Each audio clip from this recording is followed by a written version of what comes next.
ఇక మన అసలు విషయానికి వస్తే పార్టీలో మీరు ఎక్కువ కాలం ఉన్నారు, దాదాపు 14-16 సంవత్సరాలు ఉన్నారు. పార్టీ ఆ ఏరియాలో దండకార్యంలో ఎక్కువ ఆదివాసీల పోరాటం కోసం ఎక్కువ పోరాటం చేస్తుంది దాదాపు 40 సంవత్సరాల నుంచి. మరి ఆదివాసీలు చేస్తున్నప్పుడు ఆదివాసీ పోరాట సమితి అని పేరు ఎందుకు పెట్టకూడదు? ఆదివాసీ పోరాట సమితి అంటే అక్కడ ఇప్పుడు కటాప్లో ఉన్నది బిచ్చనాల్చ ఏరియా కమిటీ అని పెట్టారు. ఎందుకంటే బిచ్చనాల్చ అంటే ఏం లేను ప్రజలు అక్కడ ఏం ఒక ప్రభుత్వం సంబంధించింది సంస్కరణలు కానీ వాళ్ళ ప్రభుత్వ అభివృద్ధి కానీ దైనందిన సమస్యలు కానీ విద్యా వైద్యం కానీ ఏం లేవు, కోరాపుట్లో ఏం లేవు. తర్వాత ఇక్కడ కటాప్ ఏరియాలో కూడా పార్టీ వెళ్ళినాక పార్టీ డిమాండ్లతోని కొద్దిగా ఆర్ఎంపీ డాక్టర్లు పంపడం, అట్లా చిన్న చిన్న డాక్టర్లు పంపడం, అట్లా గవర్నమెంట్ తీసుకుంది. అట్లా అంటే వాళ్ళు ఆదివాసీ పోరాట సమితి అని పేరు ఎందుకు పెట్టుకోకూడదు అంటున్నా.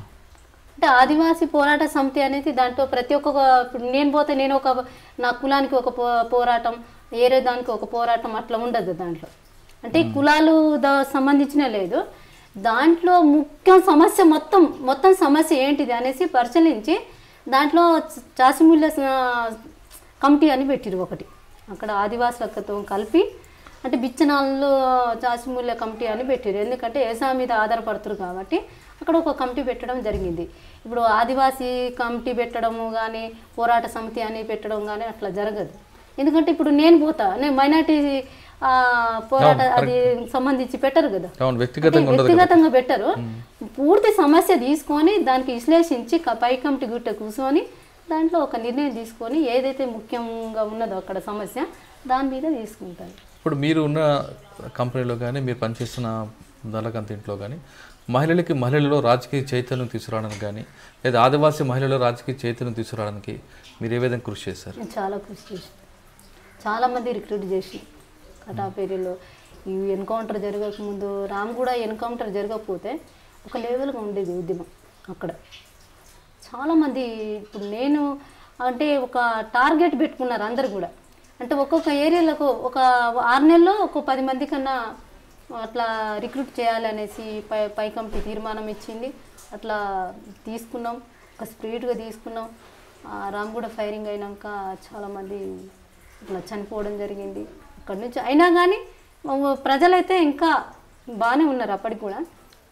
ఇంకా నేను హెల్త్ ప్రాబ్లం వచ్చినాక చిన్నగా అక్కడ అంటే పార్టీ అడవికే పరిమితమైంది, మైదాన ప్రాంతాలు కనుమరుగైంది అంటారు, వాస్తవం కాదా? అక్కడ మైదాన ప్రాంతం కదా మొత్తం, అక్కడ కోరాపుట్లో అడవిలో ఉన్నది. కానీ ఇప్పుడు దగ్గర ఇప్పుడు ముచ్చంపూడి దాకా తిరిగేటోళ్ళు. అదే అడవి మద్దతు ఉందా మైదాన ప్రాంతాలు? ఉంది, మద్దతు ఉంది. మరి ఎందుకు క్రమేపీ తగ్గిపోతుంది ప్రాబల్యం? అంటే కొన్ని అంటే నిర్బంధం సమస్య, మెయిన్ నిర్బంధం.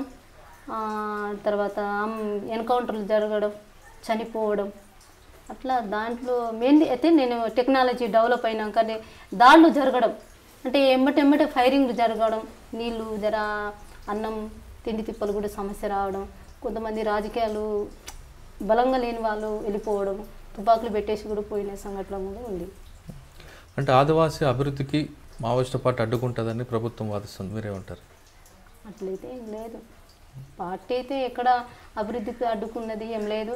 అంటే రోడ్లు వేసిన అడ్డుకుంటారు, లైట్లు పెట్టిన అడ్డుకుంటారు, అంటే ఇప్పుడు వాళ్ళకి మౌలిక సదుపాయాలు కల్పించాలన్న పార్టీ అడ్డుకుంటుంది, వాళ్ళ కాంట్రాక్టులు బెదిరించడం, ఇటువంటి సంఘటనలు చేయడం వల్ల ఆదివాసీ గ్రామాల్లో అభివృద్ధి ఆగిపోతుంది. దాని ప్రధాన కారణం మావోయిస్టు పార్టీ అని ప్రభుత్వం అంటారు. అంటే అభివృద్ధి అంటే ఇన్ని రోజులు లేనిది ఇప్పుడు ఎందుకు సడన్ పార్టీ వచ్చినాక అభివృద్ధి పెరిగింది? ఇప్పుడు పార్టీలో చర్చ నేననేది కాదు, అక్కడ పై కమిటీ నుంచి పార్టీ చెప్పింది. అంటే సడన్గా లేనిది ఎప్పుడు లేనిది ఇప్పుడు ఎందుకు వచ్చింది అభివృద్ధి, ఇప్పుడు గవర్నమెంట్కు ఎట్లా మేల్క తట్టింది అసలు అనేది వాళ్ళు చెప్పడము. రోడ్లు ఎందుకంటే పార్టీకి ఇక్కడ తరిమేసి ఇక్కడ ఉన్న ఓనర్లు తీసుకుపోవడానికి ఏమనేసి ఒక సిద్ధాంతం కూడా ఉన్నది పార్టీ. అందుకు వ్యతిరేకించేవారా? దానికి వ్యతిరేకించారు. మీరు మీతో పాటు ఇంకొక సెంట్రల్ కమిటీ సంబంధించిన కానీ ఒక మహిళ, ఆవిడ వేధింపుల నుండే పార్టీలో చాలామంది బయటకు వస్తున్నారనేది ఒక వార్త ఉంది, దాన్ని మీరేమంటారు? అంటే మహిళలు వేధింపులు అంటే చిన్న ఇప్పుడు తప్పులు జరుగుతుంది. ఈ కమాండర్ ఇప్పుడు కమాండర్లో ఒక ఏరియా కమిటీలో ఒక నిర్ణయం తీసుకుంటారు, దానికి కట్టుబడి మనము పనులు చేసుకొని రావాలి. మన స్వయంగా నిర్ణయాలు తీసుకొని అంటే అక్కడ పరిస్థితి బట్టి తీసుకోవాలి, మనం తీసుకోవద్దు అంటున్నాం. ఇలా ఈ రోడ్డు మీద పోవాలి, ఇదే రోడ్డు మీద పోవాలి, పోయి మళ్ళీ కార్యక్రమాలు చేసుకురావాలంటే దాంట్లో పరిస్థితులు మారుతాయి. మారినప్పుడు మనం కూడా మన ఆలోచనలు కూడా మార్చుకొని మనం చాకచక్యంలో మన పనులు చేసుకురావాలి. అట్లా ఇట్లా చిన్న చిన్న తప్పులు జరిగినప్పుడు అయితే కొద్దిగా గట్టిగా చెప్పడం కూడా ఉన్నది, లేదని పోకళ్ళు ఉన్నాయంటారు. చిన్న అంటే పెద్దగా లేవు, కొద్దిగా అయితే ఉన్నాయి. ఎవరా మహిళ? మహిళ అనేది నాకు అక్కడ ఎత్తుల ద్వారా నాకు ఏం సమస్య ఎదురు కాలేదు. అందరూ చనిపోయారు ఇప్పుడు వాళ్ళు లేరు. చిన్న చిన్న సమస్యలు మహిళలతో వచ్చింది, కానీ వ్యక్తుల వారీగా ఇంకా చెప్పుకోలేము. చిన్న చిన్న సమస్యలు అయితే ఉన్నాయి. ఏఓబిలో మావోయిస్టు పార్టీకి ప్రజల మద్దతు ఉందా, తగ్గిందా, పెరుగుతుందా? నేను వచ్చినప్పటికైతే చాలా మద్దతు ఉండేది. నేను వచ్చినాక అయితే చూస్తే పరిస్థితులు చాలా మారిపోయినాయి. క్యాంపులు పెట్టి నేను తిరిగే ఏరియాలో మొత్తం కటాప్ ఏరియాలో మొత్తం క్యాంపులే పెట్టేసారు. పోలీస్ క్యాంప్ గురాసెట్టు పెట్టిండ్రు. అది అమరవీరుల స్తూపం కట్టినారు, భవనం కట్టినారు. అక్కడ కూడా అది దర్లబేడలో ఒక క్యాంపు పెట్టిరు, జంతురిలో క్యాంపు పెట్టిరు. తర్వాత ఇక్కడ కోడిగుందిలో ఒక క్యాంపు పెట్టిండ్రు. సో విపరీత క్యాంపులు పెట్టిరు. బూస్పూట్లో పెట్టిరు క్యాంపు. అంటే ప్రజల కోసం లోపలికి వెళ్ళారు మీరు. అనారోగ్య సమస్యలు ఇంకా వేరే సమస్యల నుంచి బయటకు వచ్చారు? నాకైతే మెయిన్ అయితే అనారోగ్య సమస్య వచ్చినాక సాకేతు నేను ఇంటికి అంటే నేను పార్టీలో పోయిన కాడి నుంచి మా అమ్మ రిలేషన్ అంటే మా అమ్మ వాళ్ళతో కాంటాక్ట్ లేదు అసలు నాకు, కొద్ది కూడా లేదు. నేను పార్టీలో పోయినా కానీ చూస్తానంటున్నా కానీ పార్టీ కల్పిస్తా అన్నది కానీ ఎప్పుడు కూడా నేను మా అమ్మ వాళ్ళకి చూడాలనేది ఏం లేదు. ఎప్పుడన్నా వీలుంటే పిలవండి లోపల చూస్తాననేసి ప్రపోజల్ పెట్టినా నేను. అట్లా రామగూడ ఫైరింగ్ జరిగినాక పార్టీ రిలేషన్తో ఫోన్ నెంబరు తీసుకురావడం జరిగింది. ఫోన్ చేసి మా తమ్ముతో మాట్లాడితే మా అమ్మ వాళ్ళందరూ ఏడ్చినా. కానీ అప్పటికీ హెల్త్ బాగాలేదు నాకు. ఇంకా సాకేత్కు నేను వెళ్ళిపోతానని ఇంటికి వెళ్ళిపోతానని చెప్పిన. సాకేతు నేను ఎప్పుడు చెప్పినా ఏ నెలలో చెప్పిన 3 నెలలు ఆపిరు నాకు, 3-4 నెలలు ఆపిరు. నువ్వు నిర్ణయం అట్లా ఆలోచించడం మంచి పద్ధతి కాదు, నీకు సమస్యలు పెద్ద ఏం లేదు, అనారోగ్యం చూపిస్తాం అనేసి అన్నారు. కాదు నేను పోతాననేసి ఇంకా నేను హెల్త్ ప్రాబ్లం బాగా అంటే వర్గ ప్రేమకు ఎక్కువగా ప్రాధాన్యత ఇచ్చే మావోయిస్ట్ పార్టీలో మరి వ్యక్తిగత ప్రేమకి హెల్త్ సహకరిస్తలేదు. బాగా జ్వరం రావడం, ఇంకా గ్యాస్, ఆరోగ్య సమస్య కాకుండా మీరు కన్నతల్లి తమ్ముడు మీద ఎక్కువగా ప్రేమ చూపించారు.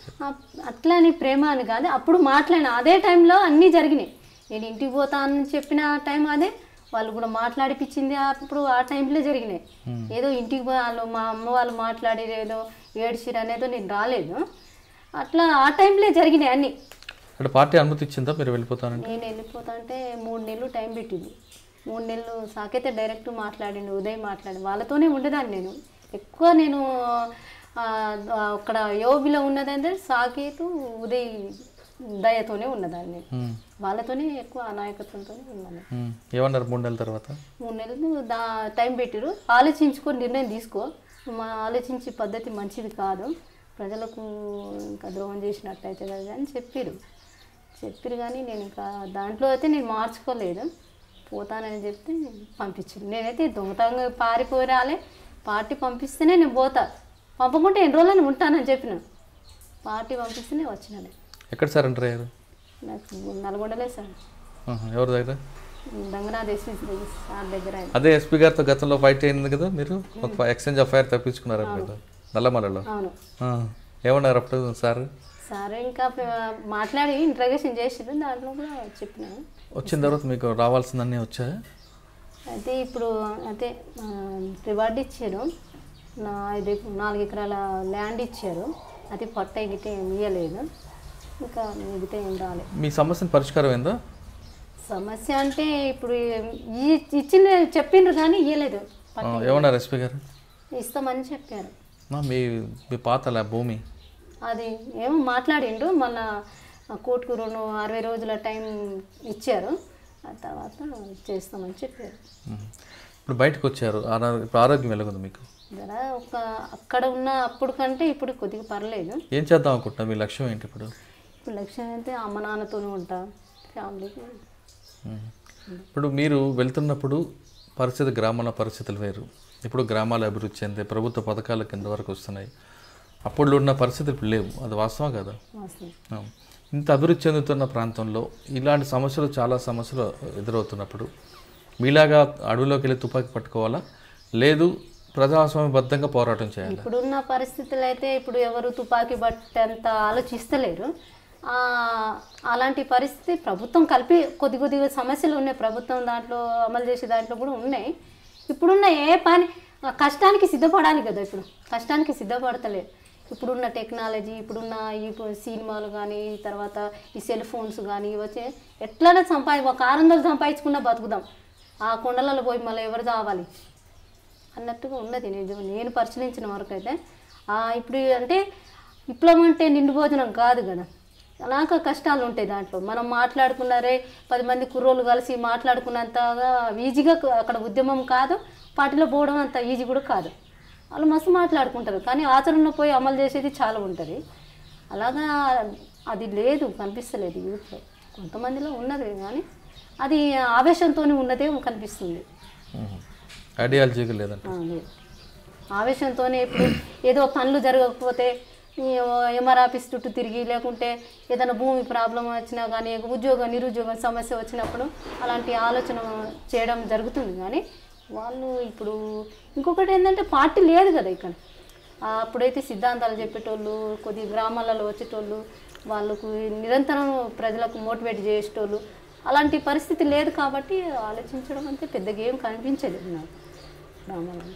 ప్రతి గ్రామంలో సమస్యలు ఉంటాయి, ఆ గ్రామంలో సమస్యలను పరిష్కరించడానికి పార్టీ వైపే అవసరం లేదు, ప్రజాస్వామ్యబద్ధంగా ఆ సమస్య పరిష్కరించుకోవచ్చు అంటున్నారు జాంబవి అలియాస్ సరిత. ఇది ఈ వారం సరితతో ఎక్స్క్లూజివ్ ఇంటర్వ్యూ. వచ్చే వారం మరో గెస్ట్తో మళ్ళీ కలుద్దాం. అంతవరకు నమస్కారం.